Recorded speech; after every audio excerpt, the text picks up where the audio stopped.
श्री अनिल नायक, श्रीमती विभा नायक, कुमारी अनुभा नायक, कुमारी अर्पिता नायक, श्रीमती नीलू, संजीव जैन नेताजी, समन्वय जैन, श्रीमती बीना जैन, अमित जैन, राहुल जैन, श्रीमती राशि जैन, शुभम जैन, आनंदपुरी, कानपुर।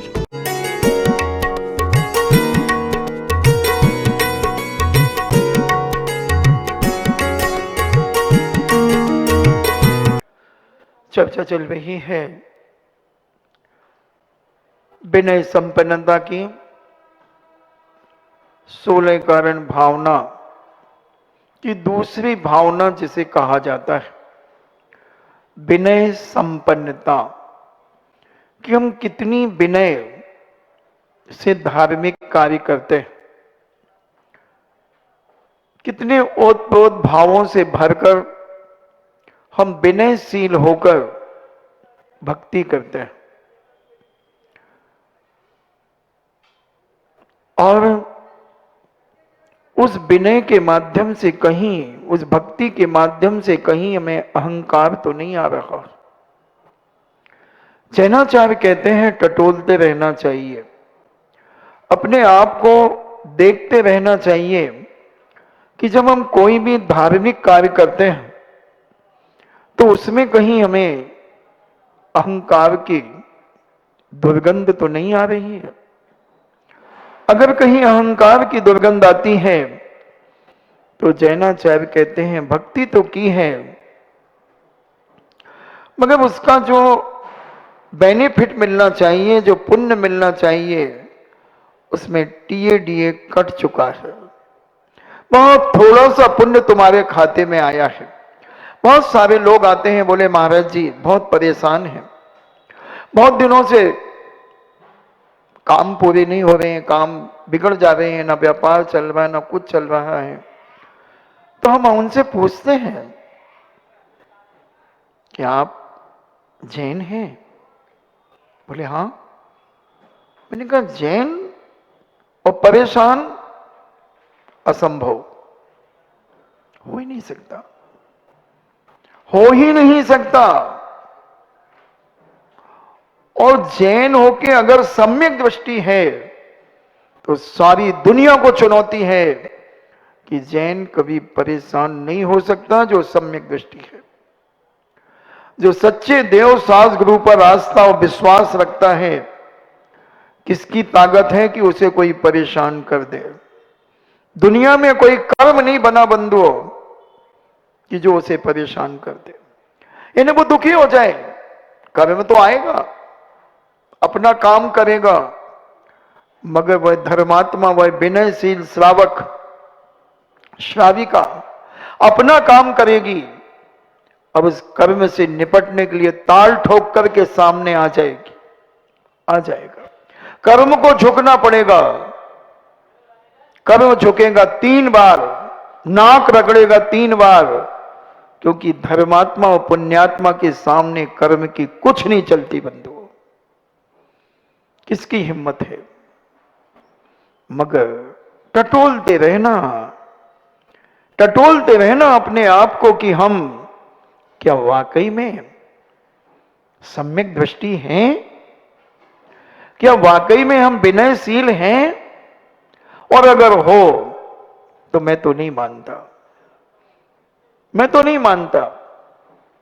मानसिक तनाव तो उसे हो ही नहीं सकते, क्योंकि वो जानता है कि जब तीव्र कर्म का उदय आता है तो विफल भी होते हैं, मगर मन को विफल नहीं करता, वचन को विफल नहीं करता, काय को विफल नहीं करता। आते हैं, मुस्कुराता है, आओ स्वागत है। इंद्रभूति गौतम की जो चर्चा चल रही थी, वह अपने आप में बहुत अहंकार से भरा था, मगर जैसे ही उसकी आत्मा में सम्यक दर्शन प्रकट हुआ, और जब सम्यक दर्शन प्रकट हुआ तो अंतरंग पुलकित हो गया, रोम रोम पुलकित हो गया, और दीक्षाम देही का परिणाम आ गया। और दीक्षा लेकर एक साथ 63 विधियां प्राप्त कर ली, मिथ्यास समाप्त हो गया, सम्यक दर्शन प्राप्त हो गया। 63 विधियां हमने रिद्धियों के बारे में बताया था। 63 रिद्धियां क्या हैं, 64 रिद्धियां क्या हैं, उनकी व्याख्या की थी। और गंधर्व सेना बहुत अहंकार में थी कि मुझे कोई बाद में हरा नहीं सकता। विनयशीलता खत्म हो चुकी थी उसकी, और एक नहीं कई राजकुमारों को वह हटा चुकी थी अपनी दृष्टि से। और जब वह देखने जाती है वह उपाध्याय को, पांचाली को, जो 500 शिष्यों को लेकर के गंधर्व सेना से संगीतज्ञ की परीक्षा लेने और देने आया था, थकान के कारण अपना विषय यहीं छूटा था। थकान के कारण वह वृक्ष के नीचे वह पांचाली उपाध्याय विश्राम कर रहा था।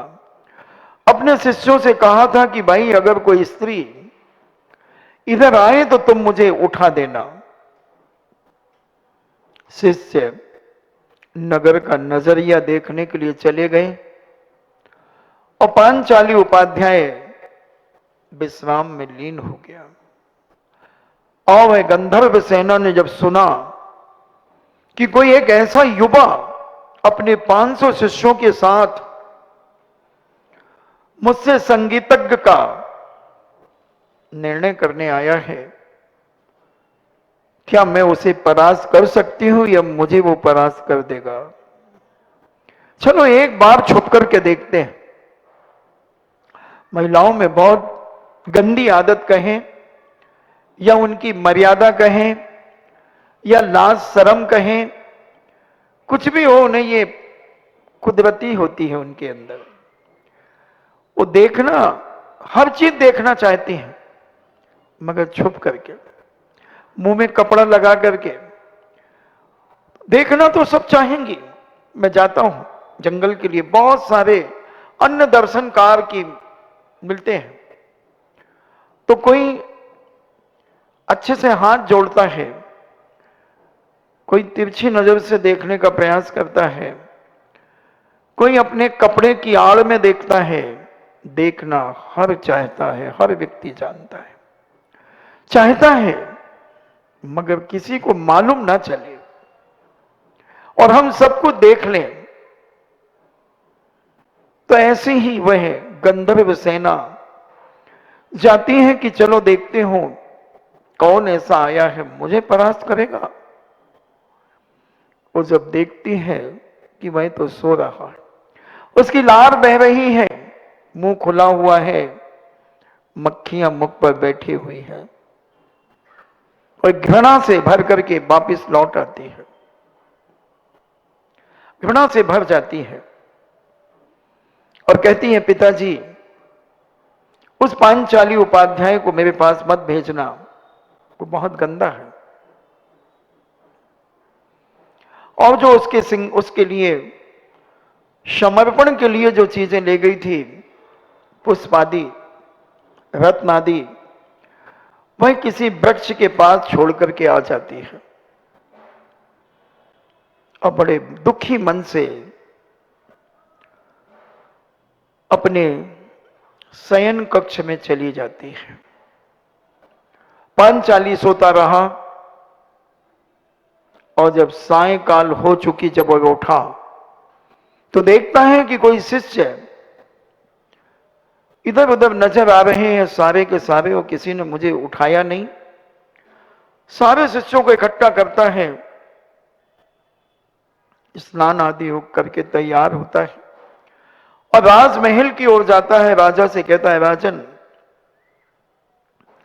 आपकी सूचना पाकर के मैं आया हूं और आपकी राजकुमारी से संगीत सुनना चाहता हूं और सुनाना चाहता हूं। क्या वो मुझे पास करेंगी? क्या वो मुझे परास्त करेंगी? क्या मैं उन्हें परास्त करूंगा या मैं उन्हें पास करूंगा? राजा कहता है कि नहीं, हमारी बेटी अब किसी भी प्रकार का संगीतज्ञों से कोई वार्तालाप करना नहीं चाहती।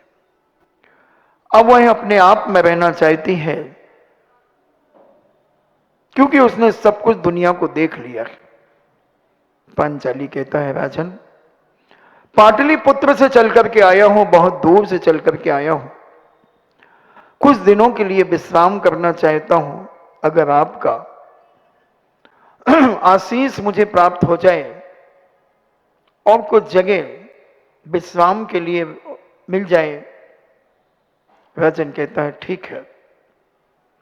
पड़ोस वाला जो छोटा महल है वह खाली है, उसमें अपने 500 शिष्यों के साथ आप रह सकते हैं।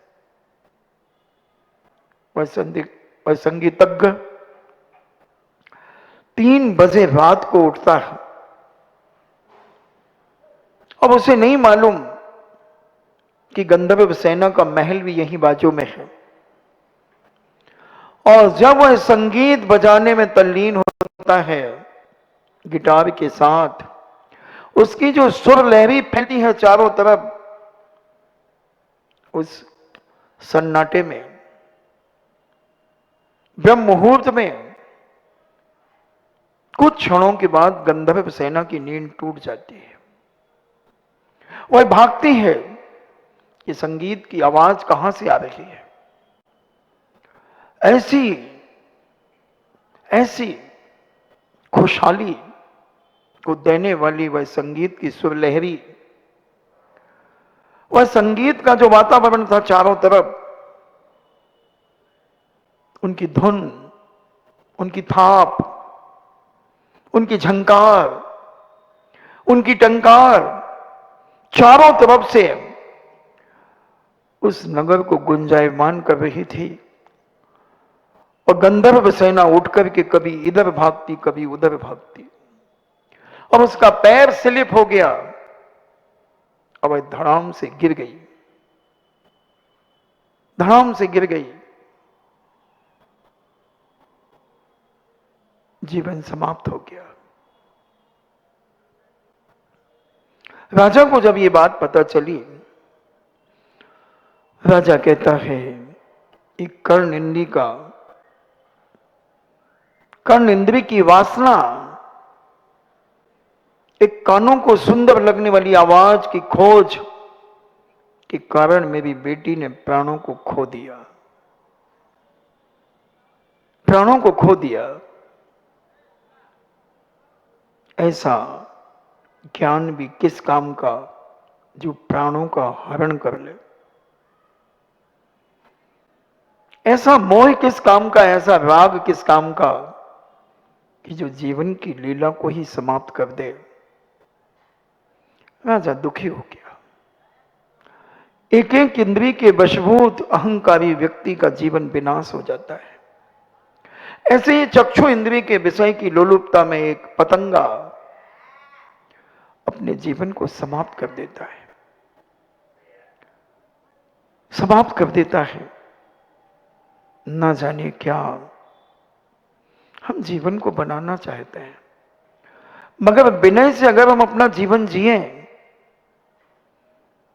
विनयशील होकर के हम अपने जीवन का यापन करें, तो बंधुओं हम कभी दुखी नहीं हो सकते। अगर कहीं से भी किसी भी चीज का हमारे मन में अहंकार है तो हम दुखी रहेंगे। एक भी अहंकारी व्यक्ति कभी सुखी होकर के नहीं मरा। वैभव होना अलग चीज है। रावण के पास बहुत वैभव था, सोने की लंका थी। अपार वैभव होने के बावजूद भी रावण दुर्गति चला गया। तीखंडापति होने के बाद भी दुर्गति चला गया, क्योंकि अहंकार था बल का, अहंकार था धन का, अहंकार था रूप का। हम टटोलें अपने आप को कि हम कितने विनयशील होकर के जीवन जीते हैं, कितना विनय है हमारे अंदर, बड़ों के प्रति, बराबर के प्रति, छोटों के प्रति। अगर ये विनय नहीं है बंधुओं, तो हमारे एक चलते फिरते मुर्दे के समान हमारा जीवन है। कोई व्यक्ति हमें लाइक नहीं करता, भले हम बीच में इंटरनेशनल बनकर के इंटरनेशनल ठसियर बन करके हम अपनी बात को वहां रख देते हैं, मगर तुम्हें लाइक कौन करता है, पसंद कितने लोग करते हैं, कितने लोग तुम्हें स्वीकार करते हैं, ये भी हमें अपने आप को टटोलना चाहिए। तो विनय, दर्शन विनय, ज्ञान विनय की चर्चा चल रही है, क्योंकि विनय संपन्नता में दर्शन विनय के बाद ज्ञान विनय की बात आती है। तो हम समझें कि कहीं हमारा ज्ञान अहंकार में तो परिवर्तित नहीं हो रहा है। हम 2 पेज किताबों के पढ़ करके कहीं अपने आप को बहुत ज्ञानी तो नहीं समझ रहे हैं।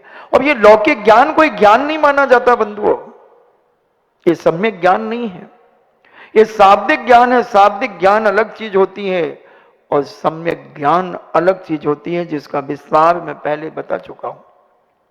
समझें, समझने का प्रयास करें। अब आती है चारित्र विनय।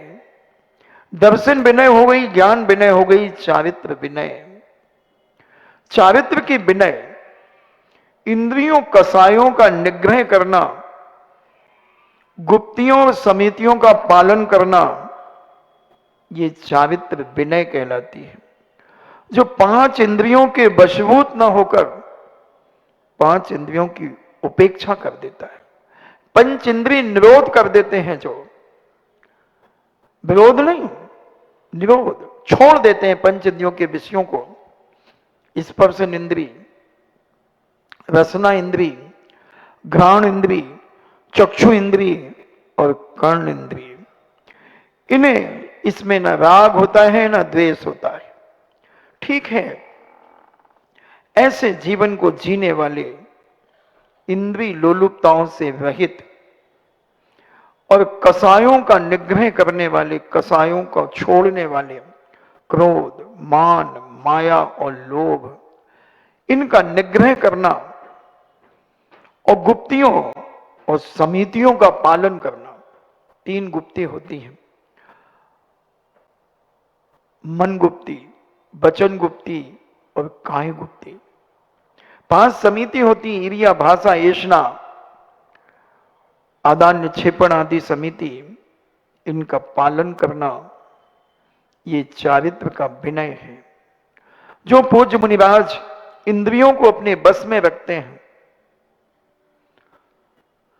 और कसायों को बस में रखते हैं, कसायों को निग्रह कर देते हैं और अपनी 3 गुप्तियां और 5 समिति का पालन करते हैं, उसे चारित्र कहते हैं। और ऐसे चारित्रवानों का विनय करना चारित्र विनय कहलाती है। पंच इंद्रियों के विषय, भोगों में रुचि ना होना,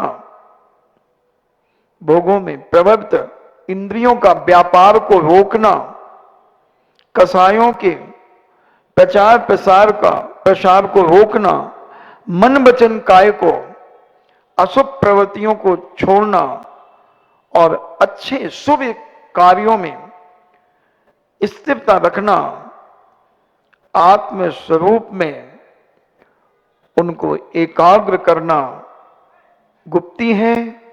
और यह भी विनय का एक अंग है। कायिक, वाचनिक और मानसिक विनय, इसे कहते हैं। हम समझें अपने जीवन को, किस प्रकार से हम चारित्र की विनय करें। हमसे अगर कोई थोड़ा सा चारित्र का पालन कर रहा है, हमें उसकी विनय करना चाहिए। अगर श्रीमती का रात्रि भोजन त्याग है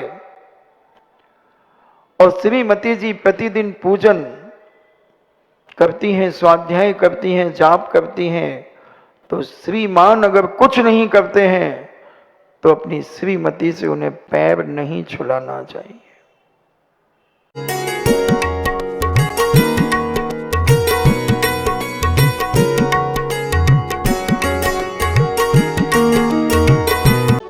इस कार्यक्रम के पुनियाजक थे श्री अनिल नायक, श्रीमती विभा नायक, कुमारी अनुभा नायक, कुमारी अर्पिता नायक, श्रीमती नीलू, संजीव जैन नेताजी, समन्वय जैन, श्रीमती बीना जैन, अमित जैन, राहुल जैन, श्रीमती राशि जैन, शुभम जैन, आनंदपुरी, कानपुर।